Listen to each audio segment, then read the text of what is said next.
Hablamos de los emigrados mexicanos a Estados Unidos típicamente como aquellos que se fueron de acá para buscar una mejor vida allá. Hablamos sobre todo de los factores de su expulsión: el hambre, los salarios bajos, la falta de horizonte en México, la violencia. Pero nunca hablamos de por qué en Estados Unidos han sido recibidos no cientos o cientos de miles, sino millones de mexicanos.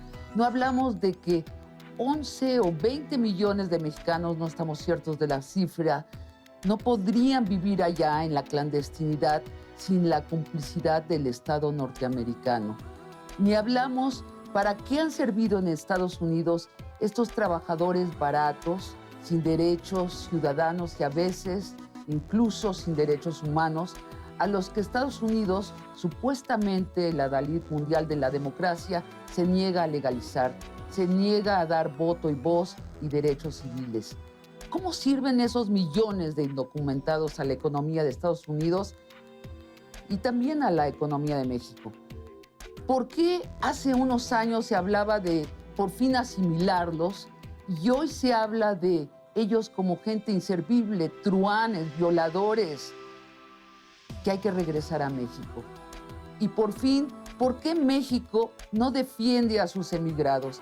¿Por qué no los defendemos si ellos han sido leales a México hasta hoy y han contribuido al país con billones y billones de dólares verdes y frescos? Hoy hablamos de los odiados indocumentados mexicanos. Y empezamos primero de buen humor con un video de un mexamericano que firma en YouTube como The Miguels y se inventó él solito el himno de los Dreamers, es decir, de los indocumentados soñadores. You know what? It's time we stand up for our beliefs. We're here for good. No more saying wish I could. Growing up, we were told we were fucking chingones. Just live one day at a time. Try to stay away from crime. Live like you're running. Claudio Lovnitz, profesor de antropología de la Universidad de Columbia en Nueva York. Buenas noches. Qué gusto hablar contigo, Claudio. Vamos despacio. ¿Cuántos indocumentados mexicanos hay en Estados Unidos? Normalmente 6 o 7 millones, pero de 11 millones también. Yo no estoy muy seguro de las cifras. Ahora que ha estado Trump amenazando con deportar si llega a ser presidente, se habla de 11 millones. Y hay gente que lo sube a 20 millones. Pero, sí. Pero dice mucho que no sepamos cuántos hay, ¿cierto? Claro. Es una población muchísimo. enorme. Hay países en Europa que no tienen 11 millones de habitantes. Exactamente. La mayor parte de los países centroamericanos no llegan a esa población.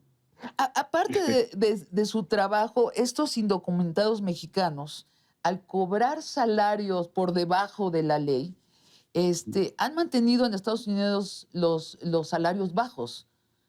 Sí, probablemente sí. Eso alegan algunas de las personas que quieren legalizarlos, también algunos de los que los quieren deportar, alegan eso. Pero sí, sin duda, mantienen bajo los salarios competitiva la economía norteamericana, que se ha beneficiado del trabajo mexicano, pues bueno, desde hace 100 años, ¿no? 100 años. Es una necesidad muy antigua, Sabrina. ¿Por qué es una necesidad antigua para Estados Unidos los indocumentados? Hablas de los indocumentados, ¿cierto?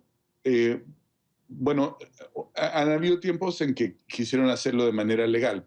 Por ejemplo, durante la época del programa Bracero, que empezó durante la Segunda Guerra Mundial en 1942 y duró hasta 1964, era un programa, digamos, legal de trabajadores huéspedes, pero aún en esa época muchísima gente se entraba de manera ilegal o salía de las granjas, de los farms en que trabajaba, para meterse al mercado laboral de las ciudades, como en los sectores de servicios o manufactureros, ya de manera ilegal, porque había muchísimo trabajo. Y después también una cosa que muchas veces, por una doble discriminación, porque son mujeres y porque son mexicanas indocumentadas, no se habla de ello, es que las nanas mexicanas son clave para entender la vida de las mujeres norteamericanas. las mujeres norteamericanas no podrían haber salido masivamente al mercado laboral si no existieran las nanas mexicanas. Digamos que las nanas mexicanas son pilares del feminismo norteamericano. Es cierto, y también en el cuidado de los ancianos. Ajá. O sea, yo creo que hasta los años 1960, 70, el feminismo norteamericano no se basaba, era muy cruento en parte justamente porque no había ayuda doméstica.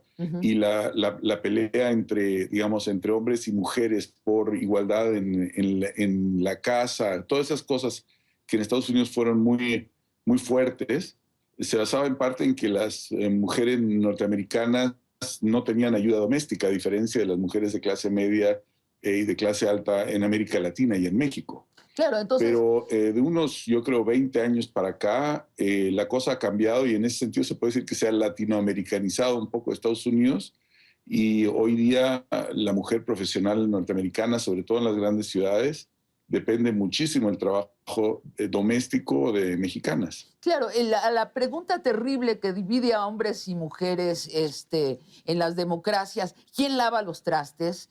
¿No? ¿Quién acuesta al niño? ¿Quién lava la ropa? Los gringos encontraron la respuesta: las nanas mexicanas. Sí, antes era el amor norteamericano a la máquina, ¿no? Era la máquina lavaplatos, la licuadora, todo ese romance muy típico de Estados Unidos con los electrodomésticos.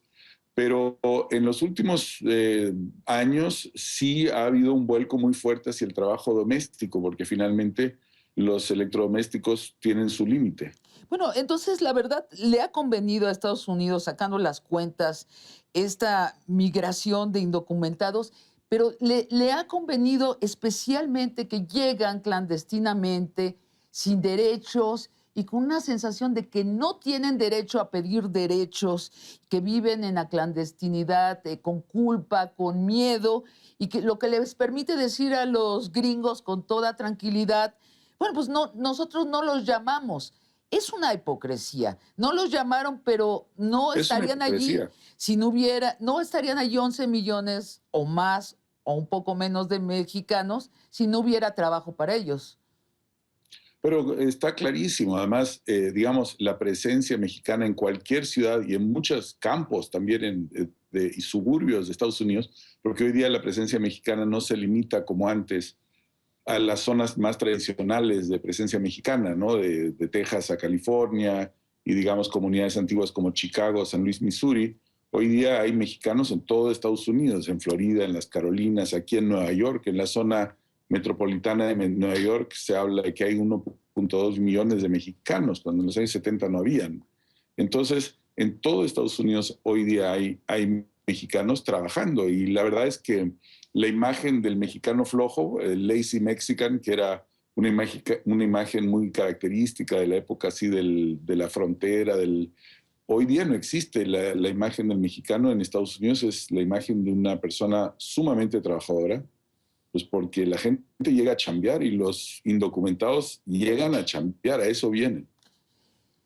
Vamos a escuchar al vocero de esta hipocresía perversa, con nosotros, the real Donald Trump. When do we beat Mexico at the border? They're laughing at us, at our stupidity. And now they're beating us economically. They are not our friend, believe me. But they're killing us economically. The U.S. has become a dumping ground for everybody else's problems. And these are the best and the finest. When Mexico sends its people, they're not sending their best. They're not sending you. They're not sending you. They're sending people that have lots of problems, and they're bringing those problems with us. They're bringing drugs, they're bringing crime, they're rapists, and some, I assume, are good people. But I speak to border guards, and they tell us what we're getting. And it only makes common sense. It only makes common sense. They're sending us not the right people. It's coming from more than Mexico. It's coming from all over South and Latin America, and it's coming probably probably from the Middle East. Claudio, ¿qué ha cambiado recientemente en Estados Unidos para que este discurso de Trump atraiga a tantos millones de norteamericanos? Creo que hay varias cosas. En primer lugar, la supuesta mayoría blanca en Estados Unidos ya muy pronto va a ser minoría. Híjoles. Entonces hay ansiedad Claro. en los sectores blancos respecto de su futuro político en un país que siempre habían sentido que era suyo, que les pertenecía, que era de ellos. Entonces, la ansiedad con los grupos migratorios y con los mexicanos a la cabeza de ellos es muy grande. Esa es una cosa. Y hay otras, pues desde el 2008 la crisis económica ha acentuado la sensación de inseguridad laboral.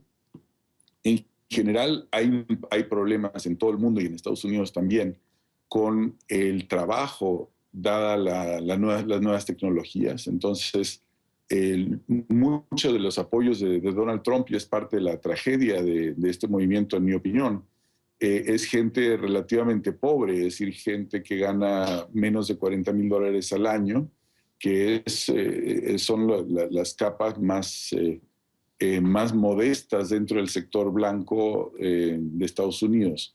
Entonces, hay angustia por el trabajo, hay angustia por la representación de los grupos blancos como grupo dominante en los Estados Unidos.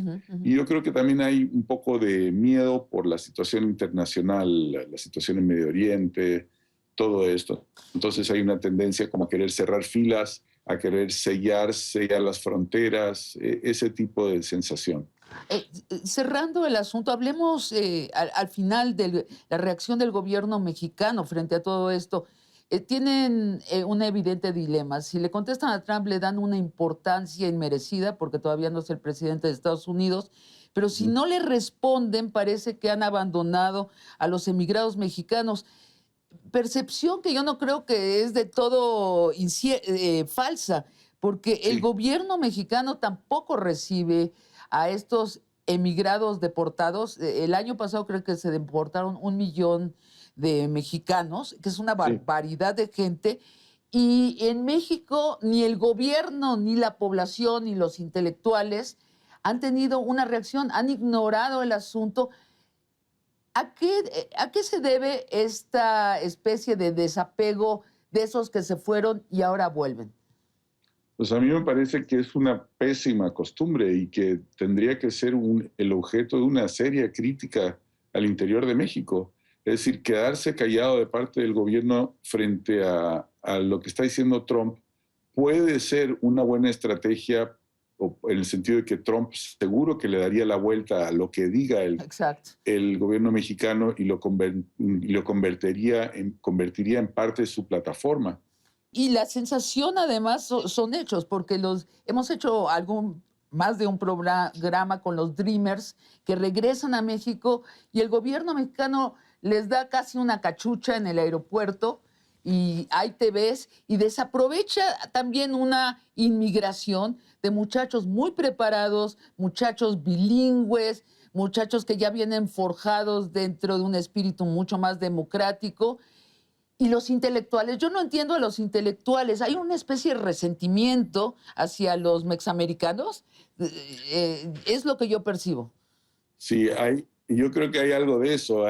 Finalmente los mexiamericanos han transgredido también fronteras raciales y de clase al interior de México. Y de pronto salen pues egresados de muchas veces de excelentes universidades de Estados Unidos a las que quizá no hubieran podido acceder si se hubieran quedado en México. Y tienen pues una serie de experiencias, saberes, conocimientos y también desconocimientos que pueden irritar a la gente en México. Ha habido una tradición de darle la espalda al hecho de que Estados Unidos ya es parte de México. Y en cierto modo, México también es parte de Estados Unidos. Exacto, ya es verdad. Otro día hablamos de tu visión de que realmente ya estamos viviendo en un solo país integrado. Se nos acabó el tiempo, Claudio. Te mando un saludo de México a Nueva York, que también algunos llaman, Fergo, el caricaturista, llama Nueva Tenochtitlan. Te mando un abrazo, Muchas gracias. Claudio. Muchas gracias, Sabina. Muchos saludos desde por acá.